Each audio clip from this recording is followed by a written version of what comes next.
आप सभी का आपके अपने YouTube चैनल मेरा घर मेरा स्कूल में बहुत बहुत स्वागत है। और आज के इस वीडियो के माध्यम से हम सीखने वाले हैं यहाँ पर कक्षा 7वीं के लिए विषय होगा विज्ञान। और विज्ञान के अंतर्गत हम देखेंगे पहला हमारा जो चैप्टर है जो कि है पादपों में पोषण से संबंधित। तो इसे हम यहाँ पर आज इस वीडियो के माध्यम से देखेंगे और इस चैप्टर से जितने भी प्रश्न बनेंगे उन्हें हम समझने की कोशिश करेंगे, साथ ही उनके उत्तर को भी देखेंगे। तो देखिए यहाँ पर थोड़ा सा डीपली हम चैप्टर को समझने की कोशिश करेंगे, कहाँ कहाँ किस टॉपिक से क्या क्या क्वेश्चन निकल सकते हैं उन सभी को हमने इसमें हाईलाइट कर रखा है पहले ही, ताकि हमें क्वेश्चन बहुत आसानी से समझ आ पाए। और आप स्टूडेंट्स हैं या फिर किसी भी कंपटीशन एग्जाम की तैयारी कर रहे हैं तो ये वीडियो आपके लिए काफ़ी महत्वपूर्ण साबित होगा। तो चलिए स्टार्ट करते हैं और समझते हैं। देखिए यहाँ पर पहले हम बात करते हैं पादपों में पोषण की। तो पोषण जो होता है वो क्या होता है आप बहुत अच्छी तरह से जानते हैं। कोई भी जीव जो होता है वो जिस प्रकार से भी भोजन ग्रहण करता है और उस भोजन का उपयोग उसकी जो विधि होती है उसी को हम कहते हैं पोषण, है ना। और पोषण जो होता है वो जीवों में होता है, पादप में भी होता है, जंतु में भी होता है, परंतु हमारा जो चैप्टर है वो किससे संबंधित है, वो है सिर्फ यहाँ पर पादपों से संबंधित। तो इस चैप्टर में हम पादप पर ही फोकस करेंगे और पादप के बारे में ही जानेंगे। तो चलिए सबसे पहले यहाँ पर बात करते हैं। देखिए यहाँ पर सभी जीव जो होते हैं उनके लिए भोजन जो होता है वो बहुत ही आवश्यक होता है, और भोजन बहुत ही आवश्यक होता है और ये आप पढ़ चुके हैं। और भोजन जो होता है उसके अंदर विभिन्न प्रकार के जो घटक होते हैं, जैसे कि प्रोटीन हुआ, कार्बोहाइड्रेट हुआ और वसा, विटामिन आदि जो होते हैं, ये सभी हमारे भोजन के घटक होते हैं। और ये जो घटक होते हैं ये हमारे शरीर के लिए बहुत ही आवश्यक होते हैं, इसलिए इन्हें हम पोषक कहते हैं। तो भोजन से हमें जो पोषक तत्व मिलते हैं, घटक होते हैं, कौन कौन से होते हैं भोजन के घटक? कार्बोहाइड्रेट, प्रोटीन, वसा, विटामिन और खनिज, ये हमारे भोजन के घटक होते हैं। चलिए आगे इसमें बढ़ते हैं। देखिए यहाँ पर पादप जो होते हैं वो अपना भोजन स्वयं बना सकते हैं, वो स्वपोषी होते हैं, परंतु मानव सहित कोई भी प्राणी जो होता है वो अपना भोजन नहीं बना सकता है ना। तो देखिए हमारे दिमाग में ये थिंक आती है कि भाई हम तो अपना भोजन स्वयं बनाते हैं, तो हम यहाँ कह सकते हैं कि हम अपना भोजन पकाते हैं। बनाने से मतलब यहाँ पर जो हम भोजन पकाते हैं और उसके लिए जो हमें खाद्य सामग्री जो होती है, जो कच्चा मटेरियल होता है, वो हमें कहाँ से मिलता है? वो हमें पौधों से ही मिलता है। तो इस प्रकार से हम अपना भोजन नहीं बना सकते हैं, हम पौधों पर ही डिपेंड है। चलिए आगे इसमें बात करते हैं। अतः मानव जो होता है वो अपने भोजन के लिए, मानव साथ साथ अन्य जो प्राणी होते हैं वो अपने भोजन के लिए प्रत्यक्ष अथवा परोक्ष रूप से पादपों पर ही निर्भर करते हैं। तो यहाँ पर हम कह सकते हैं कि हम भी और दूसरे जंतु जो होते हैं वो सभी पादपों पर ही निर्भर करते हैं। आगे हम देखते हैं कि पादप जो होते हैं उनके अंदर पोषण की विधियां कौन कौन सी होती है। तो कौन कौन सी विधि से पौधे जो होते हैं उनमें पोषण हम देख सकते हैं। तो चलिए सबसे पहले यहाँ पर बात करते हैं। देखिए केवल पादप ही ऐसे जीव होते हैं जो जल, कार्बन डाइऑक्साइड, खनिज की सहायता से अपना भोजन जो है वो बना सकते हैं। और ये सभी चीज़ें जो होती है वो कहाँ से लेते हैं? तो वो लेते हैं उनके अपने परिवेश से, अपने वायुमंडल से। जल जो है वो ज़मीन से ले लेते हैं, मिट्टी से ले लेते हैं, कार्बन डाइऑक्साइड और खनिज, ये सारी चीज़ें जो होती है उनके परिवेश में उपलब्ध होती है। और उसी परिवेश में जो चीज़ें उपलब्ध होती है उनका वो उपयोग करते हैं अपना भोजन बनाने में, है ना। और पोषक पदार्थ जो होते हैं जिनसे कि शारीरिक संरचना, वृद्धि और क्षतिग्रस्त भागों के रखरखाव के लिए समर्थ बनाते हैं। अब इसी में हम आगे बात करते हैं कि विभिन्न जो जैव प्रक्रम होते हैं उनके लिए भी आवश्यक ऊर्जा भी प्रदान करते हैं। कौन? जो पोषक पदार्थ होते हैं वो। अब यहाँ पर आगे जो बात हो रही है वो हो रही है कि सजीवों के द्वारा भोजन ग्रहण करना और इसके उपयोग की जो विधि होती है उसे को हम कहते हैं पोषण। तो यहाँ पर हमें पोषण की परिभाषा मिलती है कि पोषण हम किसे कहते हैं। तो यहाँ हम कह सकते हैं कि जो पोषण होता है वो सजीवों के द्वारा भोजन ग्रहण करना और उसके उपयोग की विधि को पोषण कहते हैं। देखिए, पोषण की वो विधि जिसमें जीव जो होता है अपना भोजन स्वयं बनाता है उसे हम स्वपोषण कहते हैं। तो स्वपोषण का मतलब आप समझ गए कि जिसमें जीव अपना भोजन जो है वो स्वयं बना लेता है और उसी को हम कहते हैं स्वपोषण। और ऐसे जो पौधे होते हैं जो अपना भोजन स्वयं बना लेते हैं उन्हें हम कहते हैं स्वपोषी पौधे। तो ये स्वपोषी पौधे कहलाते हैं। और जंतु अधिकतर अन्य जीव एवं पादपों द्वारा संश्लेषित भोजन को ग्रहण करते हैं। तो जंतुओं को हम क्या कहेंगे? तो जंतुओं को हम कहते हैं विषमपोषी जीव। जंतु जो होते हैं वो क्या कहलाएंगे? विषमपोषी जीव। और पादप जो है वो क्या कहलाएंगे? वो कहलाते हैं स्वपोषी जीव, है ना। तो इन्हें हम कहेंगे स्वपोषी जीव और ये विषमपोषी जीव।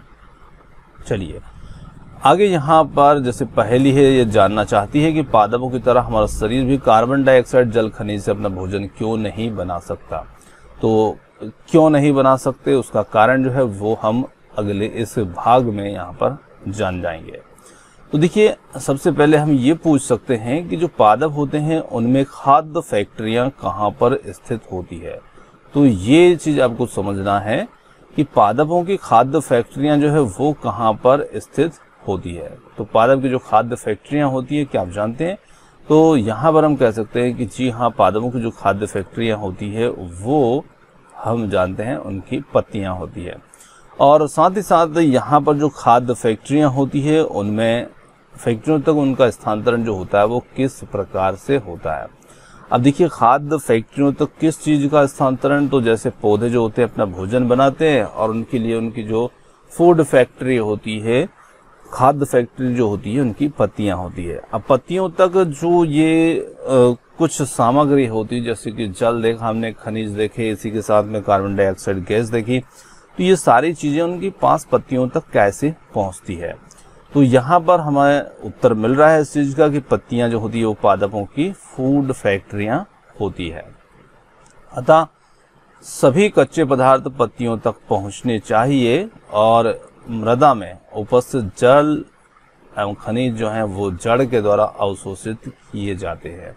तो जो खनिज हैं और जल है वो पौधों को मिलता है जमीन से, जड़ें उसको अवशोषित कर लेती है और ऊपर पहुंचा देती है ना। तने के माध्यम से ये पत्तियों तक पहुंचाए जाते हैं। और यहाँ पर आगे बात आती है कि पत्तियों की जो सतह होती है उनमें हम देखते हैं कि इनके अंदर कुछ सूक्ष्म छिद्र होते हैं, सूक्ष्म रंध्र होते हैं और इन्हीं रंध्रों के द्वारा वायु में उपस्थित कार्बन डाइऑक्साइड गैस जो होती है वो प्रवेश कर जाती है। तो रंध्रों से उन्हें मिल जाती है कार्बन डाइऑक्साइड गैस, उनके अंदर क्लोरोफिल होता है, जल और खनिज उन्हें जमीन से जड़ों के माध्यम से प्राप्त हो जाता है।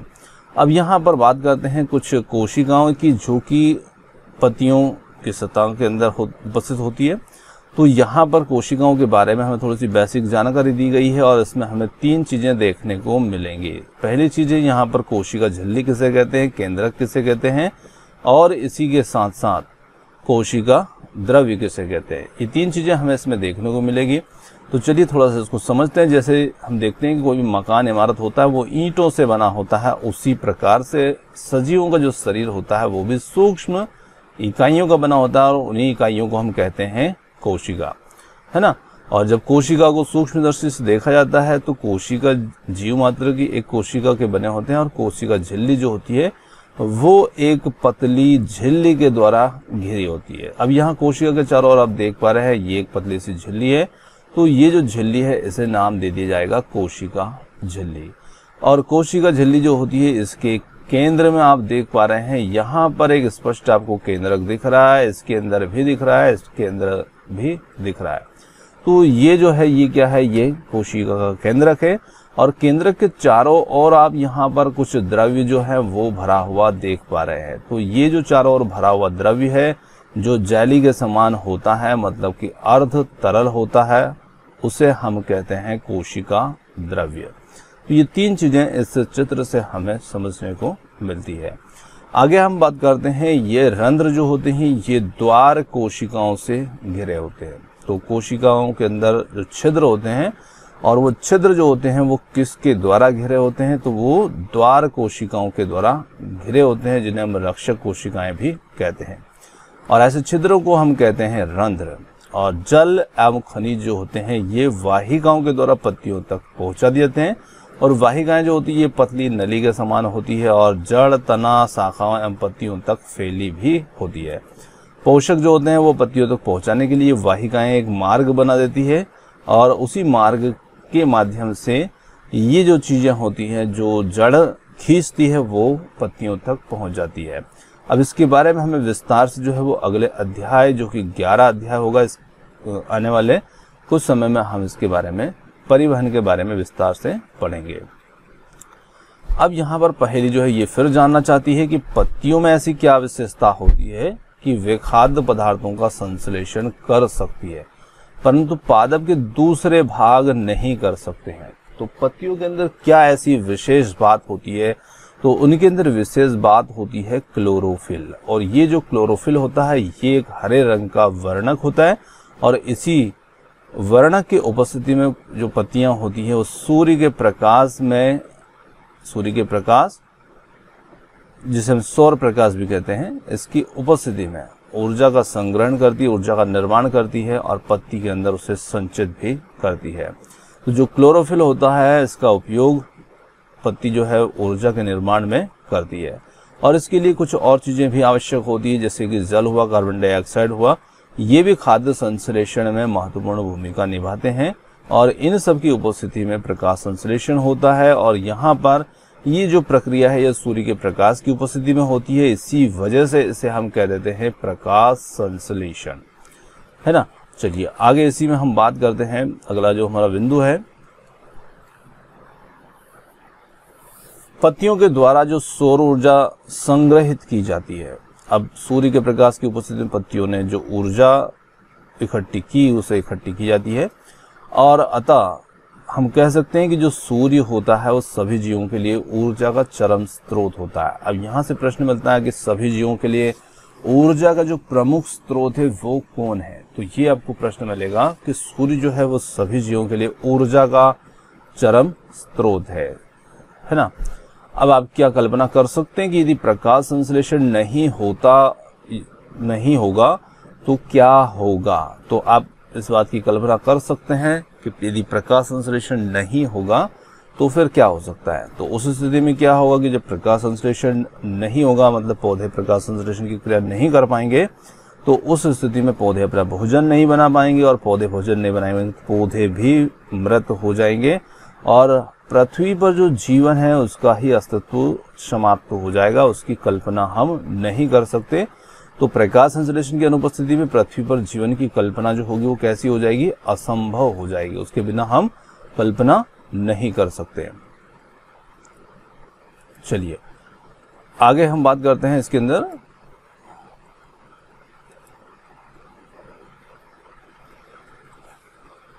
प्रकाश संश्लेषण के दौरान पत्ती की में क्लोरोफिल जो होता है, क्लोरोफिल युक्त कोशिकाएं ये सूर्य के प्रकाश की उपस्थिति में कार्बन डाइऑक्साइड एवं जल से कार्बोहाइड्रेट का संश्लेषण कर लेती है और इसी प्रक्रम को हम निम्न समीकरण के द्वारा दर्शा सकते हैं। अब यहाँ पर आप समीकरण देख सकते हैं जिसके अंदर कार्बन डाइऑक्साइड है, जल है और सूर्य का प्रकाश उपस्थित है और क्लोरोफिल है और इनसे मिलकर के यहाँ पर कार्बोहाइड्रेट का निर्माण किया जा रहा है, साथ में ऑक्सीजन गैस जो है वो मुक्त की जा रही है। अब यहाँ पर एक चीज मिलेगी आपको देखने को कि इस जो प्रक्रम होता है इसके अंदर ऑक्सीजन गैस जो होती है वो छोड़ी जाती है वातावरण के अंदर और यहाँ पर जो पत्तियों के अंदर जो कार्बोहाइड्रेट होता है वो संचित होता है मंड या स्टार्च के रूप में। तो प्रकाश संश्लेषण की क्रिया में पत्तियां कार्बोहाइड्रेट या जो भोजन होता है उसे किस रूप में संचित करती है? मंड या स्टार्च के रूप में। चलिए आगे देखते हैं। अगला हमारा यहाँ क्वेश्चन बन रहा है, देखो बूझों ने देखा कि कुछ पादपों की पत्तियां जो है वो गहरी लाल, बैगनी आदि रंगों की होती है और वो जानना चाहते हैं कि क्या इन पत्तियों में भी प्रकाश संश्लेषण होता है। तो यहाँ पर हम कह सकते हैं कि क्या जो पत्तियां भूरे रंग की होती है या लाल रंग की, बैगनी रंग की होती है, क्या उनके अंदर भी प्रकाश संश्लेषण जो होता है वो संभव होता है या नहीं होता है। तो इस बात का उत्तर हमें इसके नीचे मिलेगा और उसमें आप समझ पाएंगे कि इनके अंदर प्रकाश संश्लेषण होता है या नहीं होता है। चलिए आगे एक और यहाँ पर महत्वपूर्ण बात जो है हमें देखने को मिलेगी इस ब्रैकेट के अंदर, और यहाँ पर इसके अंदर बताया है कि पत्तियों के अतिरिक्त भी कुछ ऐसे भाग होते हैं जो प्रकाश संश्लेषण की क्रिया को कर पाते हैं। अब वो कौन कौन से भाग होते हैं, तो यहाँ पर आप देख पा रहे हैं कि पत्तियों की अतिरिक्त पादपों के दूसरे हरे भाग, जैसे कि हरे तने हैं, हरी शाखाएं हैं, ये कुछ ऐसे भाग होते हैं कि इनके अंदर भी प्रकाश संश्लेषण जो होता है वो होता है। अब इसका उदाहरण देख सकते हैं, जो मरुस्थलीय पौधे होते हैं इनके अंदर वाष्पोत्सर्जन के द्वारा जल को क्षय को कम करने के लिए, मतलब जल की हानि को रोकने के लिए इनकी जो पत्तियां होती है वो शल्क के रूप में आ जाती है अथवा कांटों के रूप में ये आ जाती है। तो इन्हें हम कह सकते हैं कि ये जो पादप होते हैं इनके तने हरे होते हैं जो प्रकाश संश्लेषण का कार्य करते हैं। तो पत्तियां ही प्रकाश संश्लेषण का कार्य करें ऐसा जरूरी नहीं होता है, क्योंकि कुछ पौधे ऐसे होंगे कि जिनके अंदर पत्तियां कांटों में बदल गई या फिर कोई भाग जो है जो हरे हैं, तने हो सकते हैं, या कुछ पतली शाखाएं हो सकती जो हरे रूप में होती है। तो निश्चित वो भाग जो है वो प्रकाश संश्लेषण को पूरा कर लेते हैं। चलिए आगे बढ़ते हैं। आगे यहां पर आते हैं हम हमारे पत्ती की उपस्थिति में, पत्ती जो होती है स्टार्च की उपस्थिति में प्रकाश संश्लेषण का प्रक्रम होना दर्शाती है, और स्टार्च भी एक प्रकार का कार्बोहाइड्रेट ही होता है। चलिए आगे यहाँ पर एक क्रियाकलाप दिया रखा है, और इस क्रियाकलाप के अंदर हम क्या देखते हैं, तो जैसे यहाँ हमने देखा कि स्टार्च भी एक प्रकार का कार्बोहाइड्रेट है, और ये पत्तियों में जब उपस्थित होता है तो ये प्रकाश संश्लेषण की क्रिया को दर्शाता है। तो इसके लिए हम प्रयोग कर सकते हैं कि पत्तियों के अंदर स्टार्च है या नहीं है, इसके लिए हम परीक्षण कर सकते हैं। तो ये उसके लिए एक क्रियाकलाप दे रखा है। जैसे हम दो पौधे लेंगे और एक गमले को हम धूप में रखेंगे, एक को अंधेरे कमरे में रखेंगे, फिर उनकी पत्तियों में हम आयोडीन का परीक्षण कर सकते हैं, और उसमें आयोडीन की जो उपस्थिति है वो किसमें कितनी मात्रा में उपस्थित है उसका हम परीक्षण कर सकते हैं। और उसी के आधार पर हम ये कह सकते हैं कि जो अंधेरे में होगा उसके अंदर आयोडीन या स्टार्च की उपस्थिति कम होगी, इसी के अंदर ज़्यादा होगी धूप वाले के अंदर। तो इस आधार पर हम कह सकते हैं। चलिए अब हमने जो देखा था कि कुछ पत्तियां जो होती है वो लाल भूरी होती है, तो क्या इनके अंदर भी प्रकाश संश्लेषण होता है, उस बात का उत्तर हमें यहाँ पर मिलेगा। देखिए हरी पत्तियों के अतिरिक्त अन्य वर्णक होते हैं, अन्य वर्ण या रंग की पत्तियों में भी क्लोरोफिल हुआ करता है ना। ये बात हमें इसमें यहाँ पर देखने को मिल रही है कि क्लोरोफिल जो होता है वो हरे रंग का होता है, पर कुछ अन्य रंग के वर्णक भी पत्तियों में होते हैं, वो भी क्लोरोफिल होते हैं, परंतु इन पत्तियों में उपस्थित जो लाल भूरे वर्णक होते हैं ये क्लोरोफिल का प्रच्छादन कर देते हैं, मतलब कि क्लोरोफिल को ये ढक देते हैं, उसे कवर कर देते हैं, और इन पत्तियों में भी प्रकाश संश्लेषण जो होता है वो निश्चित रूप से होता ही है। अब आगे हम यहाँ पर बात करते हैं, जैसे कि आपने कुछ गीली दीवारों पर, तालाब अथवा ठहरे हुए पानी पर कुछ हरे रंग के काई जैसे अवंभक देखे होंगे, और जो कि कुछ हरे रंग के होते हैं, और इन्हें ये सामान्यतः कुछ जीवों की वृद्धि के कारण बनते हैं जिन्हें हम शैवाल कहते हैं। तो जो हरी काई जैसी होती है गीली दीवार या तालाब की तली वगैरह में हम इन्हें देख सकते हैं। चलिए आगे हम बात करते हैं कि क्या ये जो शैवाल होते हैं, शैवाल भी प्रकाश संश्लेषण के द्वारा अपना भोजन स्वयं बनाते हैं, क्योंकि ये भी हरे होते हैं, उनके अंदर भी प्रकाश संश्लेषण की क्रिया होती है। आगे यहाँ पर बात करते हैं पादपों में कार्बोहाइड्रेट के अतिरिक्त अन्य खाद्य पदार्थों का संश्लेषण। तो हमने देखा कि पौधे जो हैं वो कार्बोहाइड्रेट तो बना लेते हैं, पर क्या कार्बोहाइड्रेट की ही उनको आवश्यकता होती है, मंड स्टार्च की आवश्यकता होती है, कुछ दूसरी चीजों का निर्माण भी तो पादप अपने अंदर करते हैं। अब वो कैसे करते हैं वो हम इसमें समझेंगे। तो देखिए यहाँ पर हमने देखा कि जैसे कार्बोहाइड्रेट जो होता है वो कार्बन हाइड्रोजन ऑक्सीजन से बनता है, अब इनके उपयोग से खाद्य एवं अन्य घटकों का संश्लेषण होता है, परंतु कुछ नाइट्रोजनी पदार्थ भी हुआ करते हैं, है ना। और ये नाइट्रोजनी पदार्थ जिनके अंदर होता है कार्बन, ऑक्सीजन, हाइड्रोजन के अतिरिक्त इसमें नाइट्रोजन भी हुआ करती है, नाइट्रोजन भी होती है।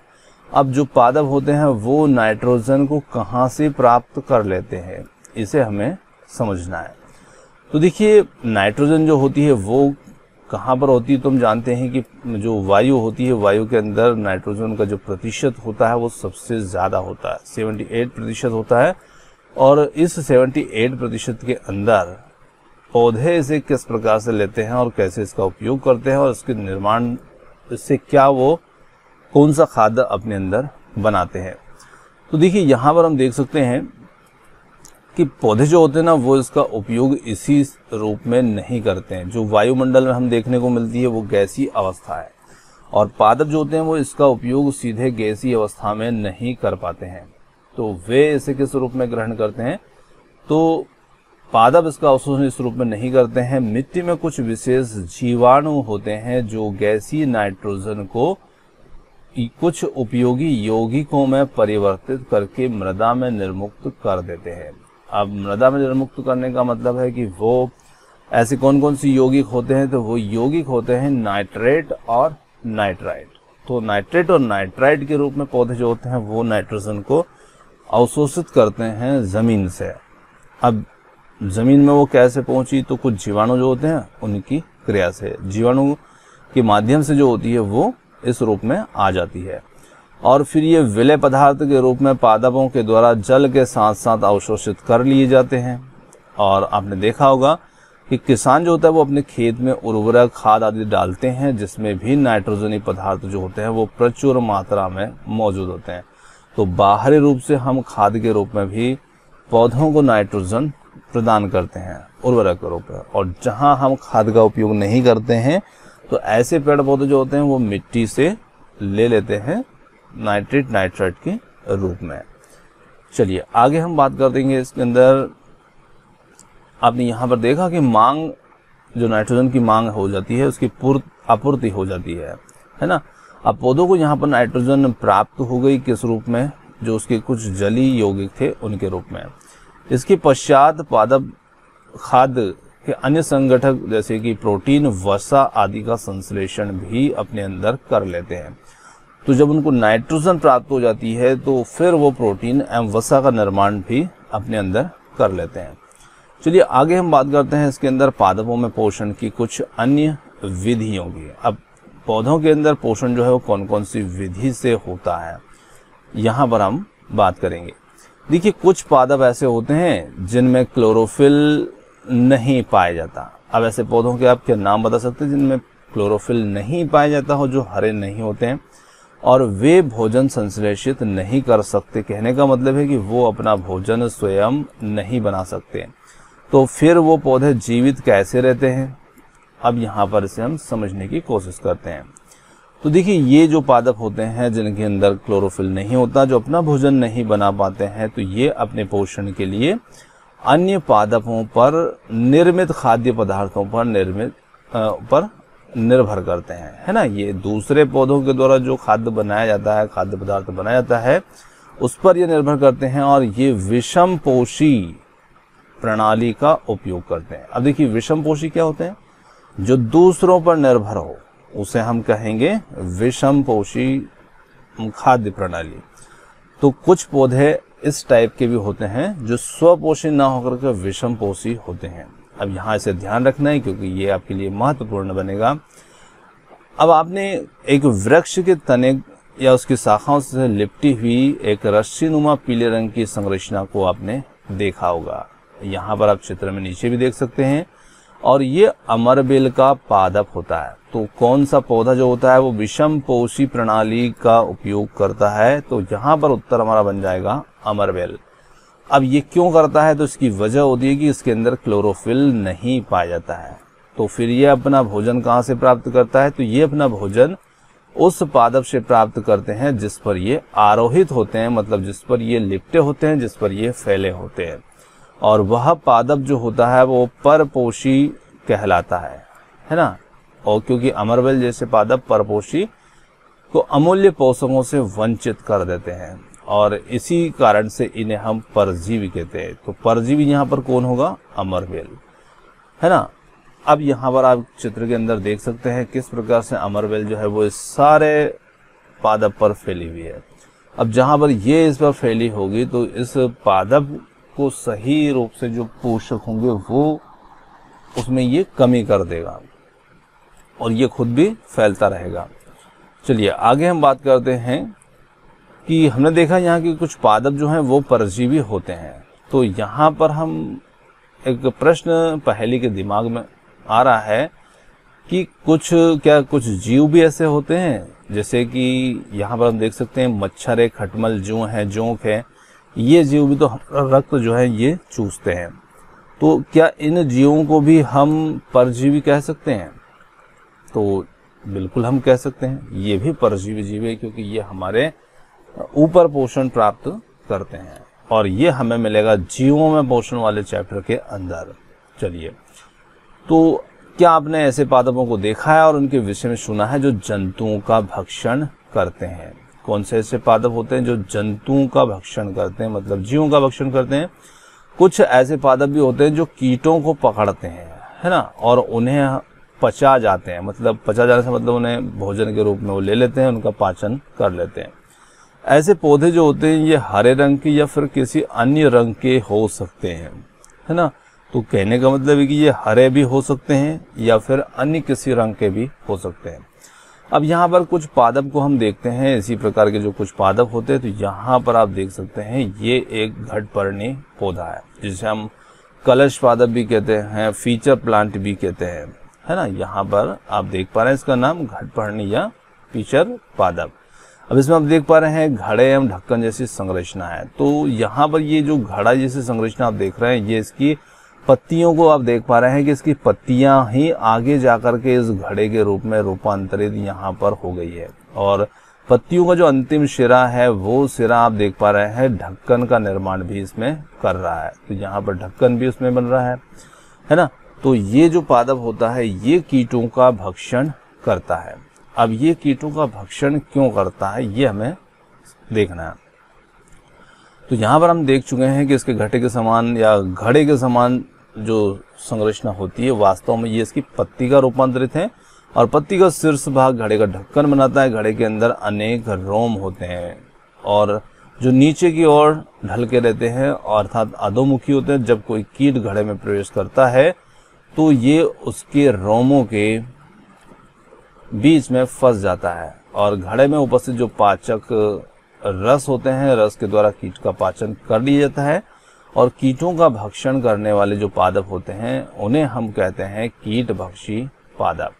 अब ऐसे और कौन कौन से पादप होते हैं? तो यहाँ पर हमें और भी दो नाम जो है वो देखने को मिल रहे हैं, वीनस फ्लाईट्रेप एवं सनड्यू जो है, ये दो अन्य कीट भक्षी पौधे होते हैं जो कीटों का भक्षण करते हैं।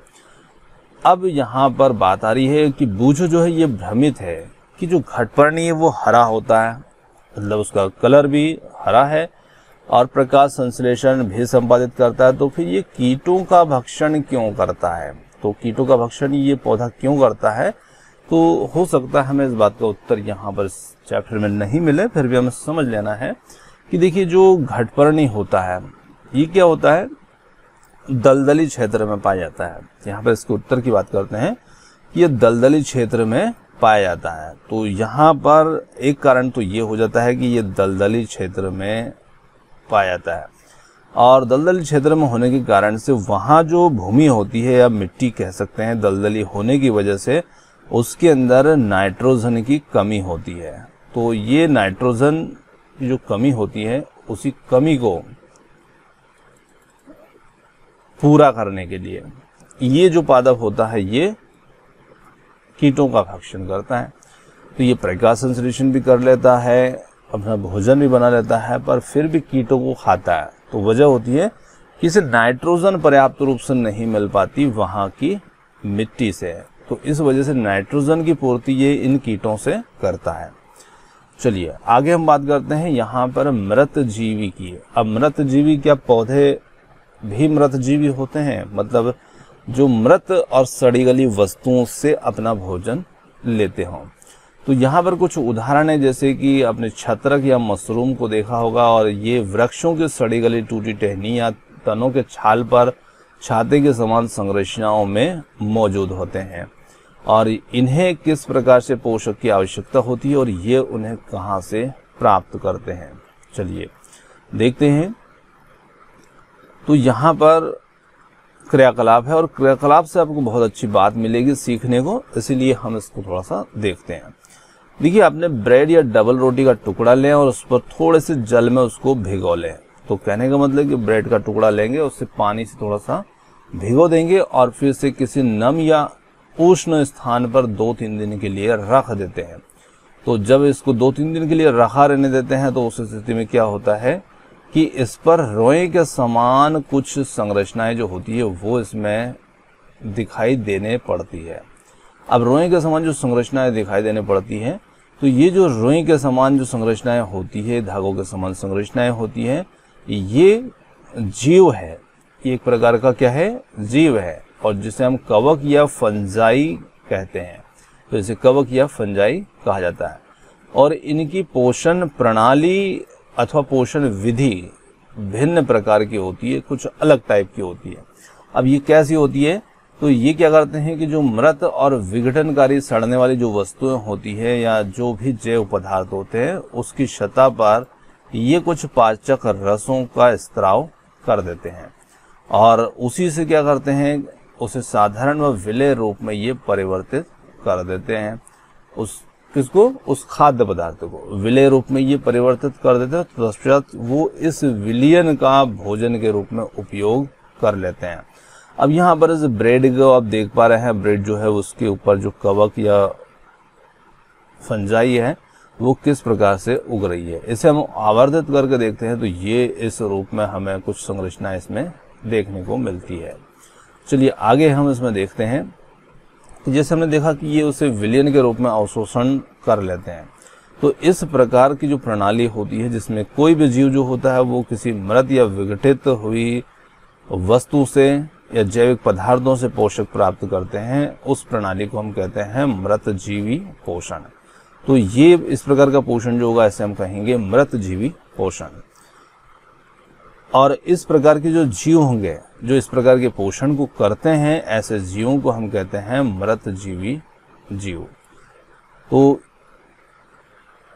कवक फंजाई जो है ये अचार, चमड़े और अन्य पदार्थों पर भी उगा करते हैं, और ये उन स्थानों पर भी उगते हैं जो नम एवं उष्ण हो। और यहाँ पर कवकों की वृद्धि के लिए जो वर्षा ऋतु होती है ना, वो सबसे अच्छी परिस्थितियाँ प्रदान करती है। और इसी कारण से वर्षा ऋतु के दौरान हम देखते हैं कि हमारी जो कई चीज़ें होती है वो इन कवकों की वृद्धि से नष्ट हो जाती है, खराब भी हो जाती है और अनुपयोगी भी हो जाती है। अब वर्षा ऋतु में क्या होती है, क्योंकि उस ऋतु में ये कवक जो होते हैं ये ज़्यादा पनपते हैं, इनके लिए अनुकूल परिस्थितियाँ होती है, तो इस वजह से इस ऋतु में ये हमें देखने को मिलती है। अब देखिए, पहली को यहाँ पर कुछ बात याद आई इसी बात से कि उसके जो सुंदर जूते थे ना, वो विशेष अवसरों पर जिसे पहना करती थी, वो वर्षा ऋतु में कवक के कारण से खराब हो गए। अब वो जानना चाहती है कि वर्षा ऋतु में ये जो कवक हैं ये कैसे अचानक प्रकट हो जाते हैं। अब निश्चित है यहाँ पर उसके दिमाग में ये प्रश्न आना कि ये कवक जो है ये अचानक कैसे आ जाते हैं। चलिए समझते हैं कैसे आ जाते हैं। देखिए, जो कवक होते हैं, इन कवकों के बीजाणु जो होते हैं वो वायु में उपस्थित होते हैं। अब आप वायु को तो नहीं रोक सकते, तो वायु में ही उनके बीजाणु क्या है वो मौजूद हैं। और जैसे ही ये कवक होते हैं वो किसी भी जैव पदार्थ अथवा उत्पाद पर बैठते हैं जो कि नम और उष्ण हो, तो वो उनके जो जीवाणु होते हैं वो अंकुरित हो जाते हैं, और अंकुरित होकर के वो एक नए कवक को जन्म दे देते हैं। और अब हम यहाँ पर अपनी वस्तुओं को कवक के द्वारा खराब होने से किस प्रकार से बचा सकते हैं। तो बूझो को भी यहाँ कुछ बात आती है और वो सोचता है कि उसके दादाजी ने बताया था कि एक बार उनकी जो गेहूं की फसल थी ना, वो भी कवकों के द्वारा नष्ट हो गई थी। अब वो जानना चाहता है कि क्या कवक रोग का कारक भी बनते हैं, क्या कवकों से रोग भी फैलते हैं। तो चलिए समझते हैं। देखिए, पहले ने बताया कि जो ईस्ट एवं छत्रक जैसे अनेक कवक जो हैं ये उपयोगी हैं, इनका हम कुछ विशेष उपयोग भी करते हैं, परंतु कुछ कवक जो हैं वो पादप और जंतु, मनुष्य आदि में रोग भी फैलाते हैं। अतः कुछ कवकों का उपयोग औषधि के रूप में होता है और कुछ जो होते हैं वो रोगों को भी जन्म देते हैं। तो कवक हमारे लिए क्या हुए, लाभदायक हुए या हानिकारक हुए, तो ये दोनों ही प्रकार के हमारे लिए होते हैं। कुछ कवक लाभदायक भी होते हैं और कुछ हमारे लिए हानिकारक भी होते हैं। आगे हम यहाँ पर बात करेंगे कुछ जीवों जो कि एक दूसरे के साथ साथ रहते हैं और अपना आवास एवं पोषक तत्व दूसरे के साथ में बांटते हैं, शेयर करते हैं। अब देखिए दो जीव हैं और वो साथ साथ रह रहे हैं और आवास या पोषक एक दूसरे के साथ में वो बांट रहे हैं। अब इनका इस प्रकार का जो संबंध होता है ना, इसे हम सहजीवी संबंध कहते हैं। अब सहजीवी का मतलब आप समझ गए, साथ साथ जीव रहते हैं और वो अपने आवास और जो पोषक होते हैं उनका आपस में शेयरिंग करते हैं, बांटते हैं। उदाहरण के लिए हम देखते हैं कि कुछ कवक जो होते हैं वो वृक्षों की जड़ों में रहते हैं और वृक्ष कवक को पोषण प्रदान करता है। अब कवक को यहाँ पर वृक्ष से क्या मिल रहा है, पोषण मिल रहा है और बदले में ये उन्हें जल एवं पोषकों के अवशोषण में सहायता मिलती है और वृक्ष के लिए संबंध का विशेष महत्व होता है। इसका हम उदाहरण देख सकते हैं लाइकेन। लाइकेन जो है इसका एक यहाँ पर उदाहरण है। अब देखिए लाइकेन जो होता है, कहे जाने वाले कुछ जीवों में दो भागीदार होते हैं। इनमें एक शैवाल होता है और इसी के साथ साथ दूसरा होता है कवक। एक शैवाल होगा और दूसरा होता है कवक। शैवाल जो होता है इसके अंदर क्या होता है, इसके अंदर क्लोरोफिल जो होता है ये अनुपस्थित हुआ करता है। तो इसमें क्या अनुपस्थित होगा, शैवाल के अंदर जो होता है वो क्लोरोफिल उपस्थित होता है और जो क्लोरोफिल होता है ये, जबकि दूसरा जीव जो होता है कवक उसमें क्लोरोफिल नहीं होता है। अब वो उस पर क्यों डिपेंड है आप समझ गए कि एक के अंदर क्लोरोफिल है और दूसरे के अंदर क्लोरोफिल नहीं है। कवक शैवाल को रहने का स्थान, जल एवं पोषक तत्व उपलब्ध कराता है और बदले में शैवाल जो है वो प्रकाश संश्लेषण कर लेता है और कवक को खाद्य पदार्थ जो है वो कवक को भी देता है। तो इस प्रकार से दोनों जो हैं वो एक दूसरे के ऊपर निर्भर हैं और साथ साथ अपना जीवन यापन कर रहे हैं और ये उनका सहजीवी संबंध कहलाता है।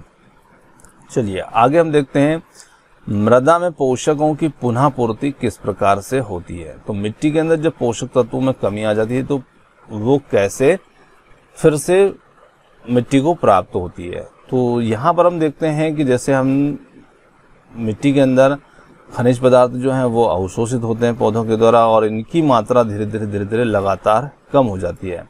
तो हम जैसे कुछ खादों का प्रयोग करते हैं और उर्वरक का प्रयोग करते हैं, जैसे कि उसमें नाइट्रोजन, पोटेशियम, फास्फोरस होते हैं और ये पोषक तत्व लगातार पौधों के द्वारा उपयोग किए जाते हैं। जैसे हम खाद भी डालेंगे तो फसल हमारी जब तक रहेगी तब तक उसके अंदर मिट्टी से वो चीज़ें मिलती रहेगी, पर धीरे धीरे फसल जब कट जाती है तो फिर मिट्टी के अंदर भी उनकी मात्रा में कमी आ जाती है।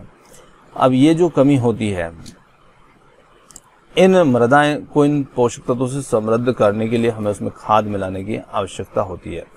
परंतु होता क्या है कि एक स्थिति के बाद जैसे पादपों को प्रोटीन बनाने के लिए सामान्यतः नाइट्रोजन की आवश्यकता होती है और फसल की कटाई के बाद मृदा में नाइट्रोजन की भी कमी हो जाती है ना। ये हम इसमें देख पा रहे हैं। वायु में नाइट्रोजन गैस की प्रचुर मात्रा उपलब्ध है, परंतु फिर भी पौधे जो होते हैं वो इसका उपयोग करने में असमर्थ होते हैं। आगे यहाँ पर हम देखेंगे पौधे नाइट्रोजन को विलय रूप में ही अवशोषित करते हैं और कुछ जीवाणु राइजोबियम कहलाते हैं जो वायुमंडलीय नाइट्रोजन को विलय पदार्थों में परिवर्तित कर देते हैं। परंतु राइजोबियम जो है वो अपना भोजन स्वयं नहीं बना सकता और ये भी क्या करता है, ये चना, मटर, मूंग, सेम और अन्य फलीदार जो पौधे होते हैं उनकी जड़ों में ये रहता है और बदले में उन्हें नाइट्रोजन की आपूर्ति करता है और अधिकतर दाल फलीदार पौधों से ही प्राप्त होती है और बदले में राइजोबियम को क्या मिल जाता है, आवास मिल जाता है, उसे खाद्य प्रदान करते हैं और इनके बीच में भी ये सहजीवी संबंध होता है। तो हमने देखा कि सहजीवी संबंध जो कवक और लाइकेन के बीच में था और इसी प्रकार से राइजोबियम जीवाणु जो पौधों की जड़ों में होता है उसमें भी होता है। चलिए आगे हमने यहाँ पर आज के पाठ के अंदर जो देखा है कि इस अध्याय में हमने क्या सीखा है। तो जो अधिकतर पादप जो होते हैं वो किस प्रकार के होते हैं, वो स्वपोषी पादप हुआ करते हैं। और जैसे कि कुछ परजीवी होते हैं, मृतोजीवी भी होते हैं, और ये परजीवी मृतजीवी जो होते हैं ये दूसरे पादपों से अपना पोषण प्राप्त करते हैं।